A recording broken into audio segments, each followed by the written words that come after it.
संपूर्ण सृष्टि के कण कण में शिव विराजमान है। शिव की सच्चे मन से आराधना करने से मनोकामना तो पूर्ण होती ही है और आने वाली सारी बाधाएं दूर हो जाती है। जिस प्रकार माता अपने बच्चे के दुख दर्द मिटाने के लिए उसे कष्ट देती है, ठीक भगवान भी अपने भक्तों के दुख दर्द मिटाने उसे कष्ट देते हैं। इसे समझाते हुए महाराज जी ने एक उदाहरण दिया कि एक बच्चे के हाथ पर फुंसी हो जाती है। आगे वह फुंसी बड़ी होकर मवाद से भरा फोड़ा बनकर उसमें कैंसर जैसी बीमारी न फैले, इसलिए जब डॉक्टर उस फुंसी को फोड़कर भीतर का मवाद निकालने का प्रयास करता है और माता अपने बच्चे का हाथ पकड़कर रखती है, बच्चा काफी विलाप करता है। माता का मन भीतर ही भीतर बच्चे की पीड़ा और विलाप से व्यतीत होता है। फिर भी बच्चे को भविष्य में बड़ी बीमारी से बचाने वह हाथ नहीं छोड़ती। उसी प्रकार ईश्वर अपने भक्तों को भविष्य के आने वाले कष्ट से बचाने हेतु उनका साथ नहीं छोड़ते।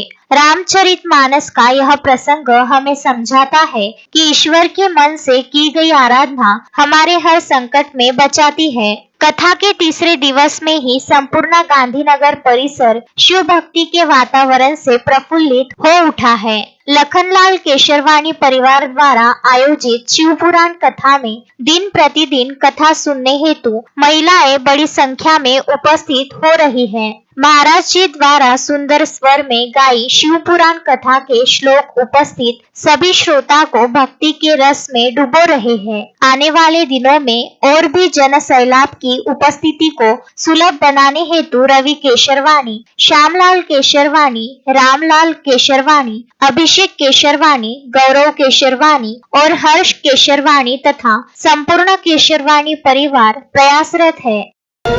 नशा उतरने के बाद सुबह सुबह धमका रही। शास्त्र कहता मां मार ले पर मारने ना दे। माता अपने बेटे को खूब पिटाई करेगी, मगर पड़ोसन जरा एक बार हाथ लगा के दिखाए, है ना। भगवान भी मां की तरह है। मां जैसे अपने बच्चे की रखवाली करती है। बच्चा बिगड़ गया तो सुनी कि मेरा परम प्रेम अनन्य भक्त है। आज ये अभिमान का अंकुर बीज रोप दिया है। आज अगर बीज को उखाड़ के मैंने नहीं फेंका तो कल को वृक्ष बन जाए। और मां हमेशा अपने बेटे के कष्ट को मिटाने के लिए, गलत आदत को मिटाने के लिए, बच्चे को कितना भी दुख देना पड़े, मां बच्चे को दुख देती है। अगर अभी नहीं समझे तो एक उदाहरण से समझाता हूं, जो रामचरितमानस का ही उदाहरण है। एक माता के बेटे के हाथ में फुंसी हो गई। मेरी भाषा समझ में आ रही है ना? अगर कोई बात समझ में ना आए तो लखनलाल जी को बता देना, वो पर्ची में लिखकर हमारे मैनेजर साहब को दे देंगे। माता के बेटे के हाथ में 5 साल का बेटा था, उसके हाथ में फुंसी हो गई। मां डॉक्टर के पास ले गई। डॉक्टर बोले मैया इस बेटे की फुंसी में बहुत गंदगी भर गई है। जब तक चाकू से काट के गंदगी नहीं करूंगा, डिसेक्शन नहीं करूंगा, तब तक गंदगी नहीं मिटेगी, तब जाके ड्रेसिंग करूंगा। उस दिन डॉक्टर का कंपाउंडर नहीं आया था, अकेले डॉक्टर साहब थे। मां से बोले मां इस बच्चे का हाथ पकड़ ले, साल का है, जिसके हाथ में फुंसी हो गई है। जब मां ने हाथ पकड़ा तो डॉक्टर ने चाकू से डिसेक्शन किया, चीरा लगाया। तो सच बताओ उस बालक रोएगा कि नहीं रोएगा? रोएगा। बालक हाथ छुड़ाएगा कि नहीं छुड़ाएगा?